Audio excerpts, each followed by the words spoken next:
I started, as I told you, in the entertainment industry. And when I decided that I wanted to work on the other side, not be an actor, but work in the sort of on the producing and then representing writers and filmmakers, one of the things that became distinctly clear to me was that it is very, very difficult to create and to finance and to distribute entertainment that matters, or content that is not necessarily serves the most easy pipelines in Hollywood. And it's something that I thought about, did not really have a solution for, until I was doing these competitions for writers and filmmakers to sort of get a big, I still actually do, get a big community together. Well, one of them, we had pitches, and a guy named Rob Hill pitched a project called Replanet, about this extraordinary individual, Jock Brandis, who goes around the world and he creates these agricultural tools, sort of MacGyver-y agricultural tools for communities in need. It began with a peanut sheller that he made for women who are actually shelling by hand and so on. It was such a compelling pitch and such a compelling story that I started to think, okay, how can I actually help make this happen? And one of our sponsors for that competition was Herman Miller, which is that design company, right? Beautiful stuff, okay. They have, because I knew them, I knew that part of their corporate philosophy really was about sustainability and about building a better world. So I thought, okay, we have a great project. I've heard about corporate sponsorship. Let me connect the two. And it worked. And so Herman Miller sponsored the pilot. Rob Hill, extraordinary artist. Jock, an extraordinary, I'll call him an activist, and sort of boots on the ground guy doing things.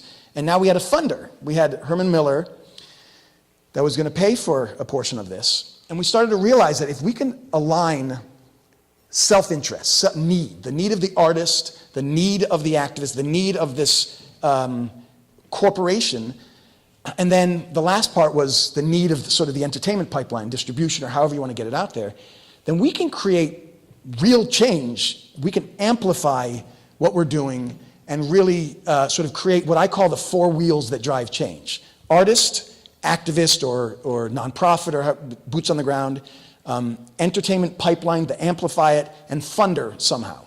Where you start in that, which of one of those wheels initiates it or sort of gets it going, doesn't really matter. So as long as they're all aligned in terms of self-interest. So with Replanet, it was a series where we started saying, okay, well, what if instead of trying to raise money for a series, which is, I promise you, not easy, especially when we pitched it once to a very big entity in Hollywood, and they loved it. They're like, we want it. All you have to do is get rid of the host, and maybe can we add disasters into it, maybe like a post-disaster thing? And Rob on the phone, like, said no to them, like on the phone. I was like, well, maybe we can. No, it's not happening. So we started going to corporations, and instead of asking them to fund the series, we were saying, okay, well, we have this thing called Soap for Hope, where in Cambodia and around the world there are these extraordinary resorts that are getting rid of tons and tons of soap, right? Throwing it away. That's a big problem for them. It's waste. And we have these slums very nearby where no one has soap, and people are dying because of it. And we have this organization, corporation that we know, Diverse, an extraordinary, now Sealed Air, who has a real need, but also a desire to let people know that they stand for positive change. It may be because they create bubble wrap and detergents that they want people to know that that's not their identity. And so we created a program, or we initiated, and we're part of it, and I got to give Rob and Jock the credit, of course, where we have an organization on the ground there, picks up the soap from those the resorts. Jock creates this invention that it's a cold press where, very simply, we could recycle the soap in a woman's shelter, because there was a real need for that to give jobs there. And for every bar of soap that they hand out, they get a little bit of money from Diverse, or from Sealed Air. And this grew into this, now it's in many, many countries, and they really took it on as their own. And for us, it was an extraordinary process to document as well, and suddenly we now have an episode of a series, right? So you see how, if we really do look at the self-interest, it's a very practical way that we're doing things, of each of the people involved, the funder, and so on, we can get real things done. So the Social Impact Conference teaches the component pieces of it: corporate sponsorship, how you actually create meaningful art. We have Nobel Prize winners talking about how they get stuff done. We have presidents of studios talking about sustainable filmmaking. All those pieces all day long. But also we give an award to, and we encourage artists and activists, everyone to bring their projects out. And each year we choose one to support. This year it's called Energy 101. Nicole Torrey, who's an extraordinary, she's in reality television, but also she's an environmental filmmaker. And I could tell you more about that, but the main thing here to sort of take in is that each of you guys may be one of those four wheels that drive change. And I do want to get to Energy 101 and see how you guys can help with that. But what I'd love to hear from you guys is there a project, or is there an impact? I usually start with impact. What's the impact you want to make? Is there an impact you want to make? In fact, we had a conversation earlier, right? You guys you want to make an impact on, if you don't mind, do you mind if I? Okay. Female conductors in symphonies are few and far between, to say the very least, right? That is a social impact you want to make. You have extraordinary collateral in many ways, but how do you actually turn that into real change? So do you mind if we sort of brainstorm around that for a little bit? So we have here, why the hell, right, not, okay? But the point here is real change you want to make, and here are the component pieces. So do you mind telling us a little bit about what you do, right, and where some of those pieces, so we can figure out some of those threads? Do you want to come up here, because then the live stream can also. I will, because I have a quiet Irish voice. Nice. We love the Irish. We love the Welsh. Thank you, Randy. My name is Eimear Noone. I'm from Ireland. I've lived in Los Angeles for 11 years. And when I was a little girl, 7 years of age, I remember thinking, like every other little girl, I want to be a symphony conductor and a composer. And the thing is, I was and am a natural introvert. And I'm naturally very sensitive, very empathic, I think. I hope. I love people, and I feel their issues and their pain. And I had it difficult coming up as what I wanted to do. I was flat out told, you don't have a chance. You have three things going against you. You're young, you're Irish, and you're female. Right? That was told to me by a guy I grew up watching, doing what I wanted to do on Irish television. So at 19 years of age, I didn't go, I'll show him. I went, oh my God, I was crushed. And that's the thing that's interested me, because people always ask me, why are there so few women doing this? Now, let me give you there's a sort of dichotomy in the role of conductor. You're supposed to be an extrovert. You have to encourage all these musicians to bring their best out. You have to bring the audience into it. You're throwing out energy all the time. Now, in order to be sensitive enough to other people's needs, and to be sensitive enough to music, and to be sensitive enough to what your audience needs, you have to be a really sensitive person. So you get a highly sensitive individual and you put them in the worst possible position, thank you, Randy, which is you put them on a podium, and literally you're putting yourself on a box where it's easiest to take aim at you in terms of your energy, your persona, yourself, your art, your creativity, everything about you. And when you stand on a podium, believe me, everything about you is being analysed. So I'm always thinking. We'll continue, but I want to also get to sort of practically. So what is it that you, because you have this, want to actually get done in this way so that we can brainstorm around it? Not right. No, please, because I'm Irish. I could talk for Ireland in the Talking Olympics. So what I would like to achieve, I use the word protection that came to me, and this is very unformulated, but very sensitive people, creatives, but not just that, leaders who are sensitive enough to the needs and empathic enough to the needs of their fellow human beings. And music is a great leveler, because when there's a certain chord change, we all feel like we want to burst into tears. It doesn't matter if you're male or female or where you come from, what your story is, what your background is. Our molecules are reverberating. So in the same way. So the questions I'm asking is, how do we protect and help a very sensitive individual use those gifts that make them, and that sensitivity that makes them so valuable? How do they protect that so that it can be of use to everybody? There's one word I want to share with you, and one trick I want to share with you. In certain Eastern cultures, I studied a little bit of Qigong, and we talk about the body being the Tai and the energy being the Qi. We all know that. But one that interests me so much as a conductor and as an artist is Shen, which is the light and the energy that is shed by the Qi. So the flame sheds this energy, Shen. Shen, if you're a highly sensitive person coming at you in massive doses of negativity, can bowl you over. So we communicate Shen through our voice and through our eyes. And here's a little trick. You're at an interview or a meeting and you feel somebody's very intimidating. They could be physically intimidating, could be their voice, their attitude, but you feel it right here, this energy. So talk to them, and instead of looking directly in the eyes, look right here, and it deflects the negative energy. It's a little trick that's used in martial arts, but if we can do that intellectually, that's what interests me, protecting the highly sensitive individual and their gifts and their contribution so that the outside can't impact what they have to give. Beautiful.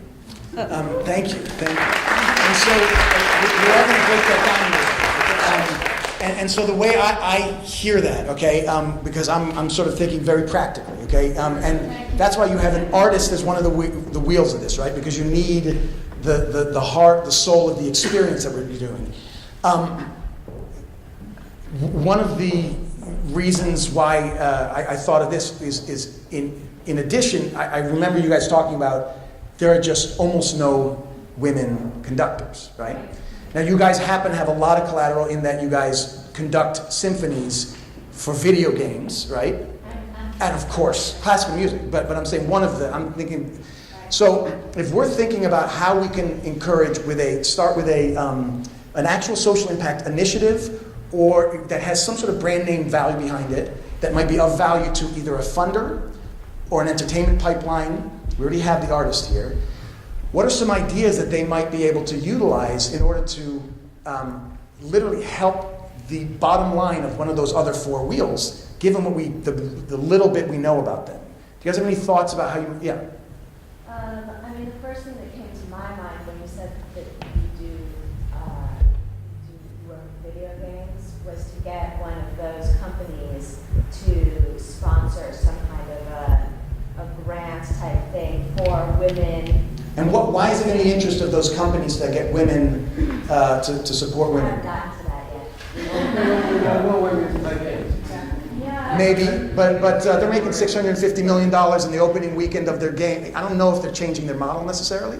So let's think about from their perspective, yeah. This is also in the game space, and not that. I spent some time around kids and developing emotional intelligence, and there were some pretty cool games that were coming out that were fun for the kids to play. It was about building up, their empathy or communication skills, tapping into the school's bully budget, of course, but there could be some interesting ways to teach youth or all the way up to adults how to have that empowered feeling of being an artist and not getting attacked and feeling like you can still have this beautiful voice from making an immersive thing. Yeah, and I think what's amazing about that, and I'll call you up just in a second, is again, I'm thinking about a model, right? A model that says, I'm going to write you a check because it's in my self-interest to do good in the world, or bad. I'm going to write you a check.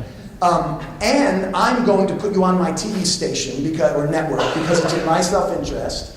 and I'm going to actually be boots on the ground, changing the world, and I'm going to be the artist who actually is at the heart of it, right? So if we think from all their perspective, yeah? Well, I was wondering, maybe it was a way to find a video game company that's, whether or not they're doing Halo or, you know, Grand Auto, whatever the hell they're called, that are mostly male-oriented. You find those companies that are doing different kinds of video games that have a mostly female or, you know, girl demographic, and maybe there's a way to do some kind of program between the company and the schools so that it's exposing the girls to these video games that maybe they didn't know. So you're saying opening up another demographic, opening up so video that games to they're women, funding to it girls. So that the girls are being exposed, and they're going to want to buy these video games and encourage their parents to get them for them, but they're also being educated as to the role women play it, so that the female conductors are going to conduct the music for these female-oriented videos. So again, I think all these ideas are make a lot of sense. When I'm actually writing a check and I'm thinking, or I'm responsible to answering to my boss to say what are the metrics bringing it back, I don't know if video game companies, and maybe I'm wrong, are the ones, but there's people who have an interest in seeing millions of eyeballs on their brand, right, through video games. So maybe, yeah. Just I'm going to put this interesting fact out there that I discovered on the road is the younger generations that I see at video game music concerts, they don't know that it's unusual to see a woman on the podium, and as a result, they're like, yeah, that's. And who is it that you're seeing at these video game conferences? Seeing everyone from 6 Six? to 60. But really, who's at the heart? Who are the buyers of video games? I mean, who's making the $650 million for the company in the opening Yeah, weekend? it's depending on the type of game, and we'd be talking about role-playing games. It's around the 20s and 30s. So let's say we have males who are in their 20s, right? Again, I'm just taking that. So if we go with what is actually there, and so at the Social Impact Conference, what we're doing is we're saying we want to make a positive change in the world, but let's use practical realities, what are actually there. We have a captive audience of millions and millions and millions of people, boys, let's say in their 20s, right? That is an asset, right? We have a need to get it funded. We have this desire to have more women conduct. So what if we used the asset of millions and millions and millions of boys as a way to attract a company to say, look, here we're doing something where all these boys get to watch it, so give us some money for this initiative, right, or whatever it is. So it's really finding what that is. And I want you guys to talk about But this doesn't it more. have to start a little farther back? Doesn't it have to start in the education phase? Because, like your experience, you were educated to think you couldn't. So that's the initiative. So the initiative that you need a social impact initiative as one of those wheels. Social impact initiative, boots on the ground doing stuff. So, yeah. What I was going to say, SimCity, Yeah. which is a game that teaches kids and adults how to work in their social environment. If something like that is placed in a school system where it's part of the school system curriculum, and it says between 7th and 8th grade, and you have something that's actually educating kids, which it does, where, let's say your name is Randy, part of the program is you have to create your city based on your name, so that it gives you an identity, and the people from, is doing this orchestral stuff, is incorporated with that, where it has the masculine and the feminine. Yeah. So it's about people, not so much about men versus women, but then it brings in that social impact of then we have women conducted, which then influence the way. Again, I encourage, I think these are all amazing ideas, and I know that we have to roll, right? But here's a quick example that I want to show you. We're doing a project called Energy 101, right? The impact we want to have is to educate people, and Nicole Torrey is the filmmaker. She made these short videos about renewable, companies that do renewable energy. And how do we get this out? The impact we want to have, not unlike we want to have more female directors, is to educate people on the energy industry and on what's possible in the future. Now we have to find an initiative that's going to be sexy and right for a funder. We are starting with an urban farm because we found 4 contiguous plots in the Hollywood Hills because of an amazing person who then connected us with a school, the Tree Academy, that we can, Energy 101 is an initiative. We connect it to a school that is an on-the-ground thing, right? The school needs, we're going to have a farm for them. That farm is the sexy thing that people will finance. Grants already, we're already talking about that. So we have the financing entity, the education around it is Energy 101, and then the pipeline is let's document the entire process from the soil testing to it's up and running and make a TV show out of it. So now we don't only have the funding and the initiative and we have the impact, but we also get to millions and millions of people see it. So that, it's sort of a simplification. All you guys are right. I'm just saying at the Social Impact Conference, what we're trying to do is find the component pieces and hear from each one of those four and say, well, what if that's the initiative we want, what do you guys need? So we have business leaders there. If that's the initiative we want, hey, network, you're a president, what would you need? And together we can actually find stuff that is in the interest of each of those four. So we're going to do this later in the year. I really encourage you guys to get involved. I've got to go right now, but this is sort of what's at the heart of what I want to do, which is helping you guys make it real. Thank you.